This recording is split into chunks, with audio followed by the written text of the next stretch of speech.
zbranih je in preštetih je dovolj glasov, da lahko dosti suvereno komentirava rezultate predsedniških volitev letošnje. Pa me zanima, ali kateri od podatkov presenetil na poteh? Razžalostil me podatek o nizki volilni udeležbi, ki pa je hkrati natančno taka, kot so trendi. Se pravi, smo prišli tja pod 45% na predsedniških volitvah, kar je malo. Zdaj, drugi krog, če bi delali politične vtise samo na osnovi anket, je drugi krog presenečenje. Po drugi strani pa tako, mislim, da je Pahor z neparimi izjavami poskrbel za to, da je v delu volilnega telesa podporo izgubil. Katere so bile? Mislim, to misliš na soočanja? Mislim predvsem na te prve izjave glede tega, ali ima ambicijo biti moralna avtoriteta ali ne. Zdaj, pustimo ob strani ustavno-pravne razloge, ki pravijo pač, da neka politična sila v državi ne more biti in ne sme biti moralna avtoriteta, ki bi razsojala o tem, kaj je prav pa kaj narobe. To so ustavno-pravni. Vendar, kandidat za predsednika republike, ki vnaprej pove, da ga etične zadeve ne zanimajo prav zelo veliko, je naredil po mojem napako. Celo tako je, da ko predsednik priseže, pove, da bo ravnal po svoji vesti. Vest je neka etična kategorija. Torej se te dimenziji nikakor ne more izogniti. Tako, mislim, pa kaj se vem, naj citiram samega sebe, v zadnjih 14 dneh bi jaz recimo cenil, če bi predsednik republike se izjasnil, kaj si misli o tem, da Republika Slovenija ne bo pristopila k listinam Združenih narodov, ki bi prepovedale jedrsko orožje. Se zdi tako, neka reč, pri katerih bi stališče predsednika rad slišal. Pa še kakšna druga stališča. Tako da je po eni strani s to poudarjeno ljudskostjo, gremo med ljudi, po drugi strani dajmo se izogniti nekim vprašanjem, ki ali imajo politični naboj ali neko etično dimenzijo, pa ni najboljš. Omenil si pravo resolucijo o jedrskem orožju. Recimo, edini kandidat, ki jo je izrecno podprl, je pa bil Marjan Šarec, ki me je tudi uspelo priti v drugi krog. Pa me zanima, torej, kolikšen delež recimo lahko pripisujemo, torej pri tem uspehu lahko pripisujemo to vrstnim stališčem, ali pa je tu odločilnejšo vlogo recimo pokazala nižja volilna udeležba. Na kar sem jaz bil pri Šarcu pozoren, je to, da če v Kamnik zapičimo šestilo in naredimo nek krog okrog Kamnika, vidimo, da je v teh občinah okrog Kamnika imel Šarc kar izrazito visoko podporo. Se pravi, visoko podporo je imel tam, kjer je on znan kot Marjan Šarec, dosedanji župan Kamnika, ne pa kot Serpentinšek, se pravi lik iz skečev. Se pravi, njegovo udejstvovanje na lokalni ravni je bilo pripoznano kot uspešno. Kar pomeni, da zdaj, če bo on v naslednjih 3 tednih širil ta krog okrog Kamnika proti ostalim slovenskim regijam in se uspel predstaviti kot Marjan Šarec, ne pa kot Serpentinšek, bi utegnil še nekaj dobiti. Hkrati pa tako, da Pahor ima še ene par mehkih točk. Stališče do Evropske unije. On je po političnem prepričanju evropski federalist. Zdaj, ta evropski federalizem, ne, je stališče, ki je v današnjem času precej nenavadno. Ne. Zdaj, v kolikšni meri bo to stališče iz preteklosti zdaj korigiral, ne, v naslednjih 3 tednih, koliko bodo evropske teme prisotne, ne, to bomo še videli. Ne. Ampak recimo ta teza, ne, veš, da zavzemamo se za Združene države Evrope, ne utegne biti nagrajena na volitvah. Dej, dober, ne? Koliko so evropske teme odločilne za slovenske predsedniške volitve, je zdaj pač neko drugo vprašanje. Žal, dogajanje v Španiji znajo biti bolj, kot je mogoče kazalo prej. Ne? Tako, ne? Ampak tako, ne, jaz mislim, da se tako prava volilna kampanja zdaj le šele začenja, ne, in da... Kaj lahko pričakujemo od nje? Skratka, pričakuješ recimo bolj profilirana stališča obeh kandidatov, oziroma katere teme bi zdaj lahko dobile priložnost, da se jih mogoče...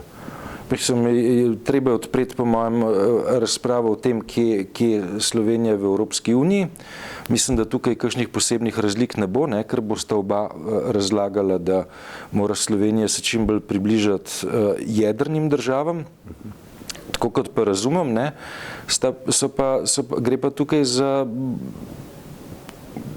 precej različna stališča, pravzaprav, kaj ne bi sama Evropska unija bila. Ne. Pahor je to dovolj natančno razčlenjeval v preteklosti, ponavljam, ne, sam ga sebe predstavljal kot federalista. Pri tem, kako si Šarec to predstavlja, to bomo še videli, ne, oziroma ga bo treba bolj natančno izprašati. Ne. Ampak recimo to so neka vprašanja, ki znajo biti zanimiva. Ne. Mislim, znajo biti zanimiva tudi vprašanja, kje se vidita kandidata, oziroma za kakšne politike bi se zavzemala pri vprašanjih, ki se tičejo zveze NATO, socialne politike, etc. Ne. Pa tako, ne, pač da za dosedanjo volilno kampanjo, ne, bi rekel, da je bila relativno korektna, težko bi rekel, da je bila umazana, razen z nekimi umazanimi udarci pod pas, ki so pa leteli v Šarca. So leteli v Šarca. To ne je nujno od strani kandidatov, ampak pač... Mislim, lahko malo ugibamo iz katerih krogov, ne? Ampak ti krogi pa niso tako zelo oddaljeni od zmagovalca prvega kroga, mislim, da Boruta Pahorja. Ne? Dobro, omenil si tudi trend padajoče volilne udeležbe, ki je, lahko rečemo, da že nekako zaskrbljujoče, ne, skratka pod 50%, mislim, da zadnji rezultati so bili blizu 43. V kolikšni meri lahko v teh volitvah temu pripišemo nekemu splošnemu nezaupanju, pa nezadovoljstvu nad politiko, ali pa sami kampanji in izbiri kandidatov, ki smo imeli, skratka? Mi živimo v okolju, ne, v katerem je praktično cela 90-ta, tudi znaten del prvega desetletja, ne, bila politika ena najhujših psovk. Ne. Govorili se o tem, ne, pač, da je treba dati besedo stroki, ne, da so te tretje ideje politikantske, pa ne vem kaj. Ne. In je pač ta antipolitični refleks, ne, prihajal po eni strani od spodaj, ne, po drugi strani ga je pa kar dobro pumpal tudi predsednik vlade, tedanji dr. Janez Drnovšek. Ne. Je rekel, da to so politična vprašanja, mene pa zanimajo strokovne rešitve. Ne. Zdaj, če se je tako diabolizirali politiko 2 desetletji, pač imamo zdaj rezultat. Ne. Pač po eni strani antipolitični refleks, ki prihaja od spodaj, po drugi strani pa ta diabolizacija politike, ki pa prihaja tudi iz struktur, iz vladnih struktur, ne? ko vladne strukture pogosto uporabljajo terminologijo, češ mi imamo na mizi strokovne rešitve, to, kar pa vi govorite, je pa zgolj politično stališče, torej neko drugorazredno stališče. Ne? Koliko pa k temu prispevalo recimo tudi samo ravnanje Pahorjeva v preteklem mandatu, skratka ta njegova neka nepolitika oziroma izogibanje oglašanju ob recimo relevantnih temah? Jaz se tukaj strinjam, pač, da je Pahor iz sebe delal lik, ikono, nekatere oznake so bile tudi precej posrečene v smislu, da imamo opravka z nekim politikom, ki deluje na vizualni ravni, ki je, se izogiba vsebini, recimo. Igor Pribac je rekel, da je maskota, ki je mal pikra oznaka, ampak tako,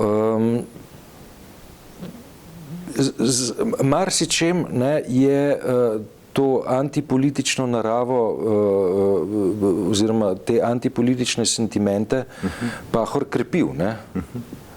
Torej, če se še malce dotakneva drugih rezultatov, te je presenetil pač rezultati, ki so ga dosegli drugi kandidati. Recimo relacija gospe Tomčeve in pa gospe Novakove, ki se jo nekako tudi v tem kontekstu postavljala kot neke antagonistki, pa konec koncev tudi rezultat SMC-eve kandidatke, ki je relativno nizek. Če greva od lažjega, SMC je zelo resen alarm za stranko, stranko modernega centra. Ta rezultat je katastrofalen. Moram reči, da SMC v volilno kampanjo ni poslal neke tretjeligaške kandidatke, pač pa predstavnico, pač pa kandidatko, ki je konec koncev v vladi in to v resorju, ki je domnevno pomemben. Tle morajo začeti goreti rdeče luči. Zdaj, kar se tiče Romane Tomc pa gospe Novak, je tako, Ljudmila Novak je dobila na predsedniških volitvah nekoliko več od stranke Nove Slovenije, medtem ko Romana Tomc je dobila nekaj manj, kot je dobila SDS na parlamentarnih volitvah. Vendar je treba vedeti, da je vendarle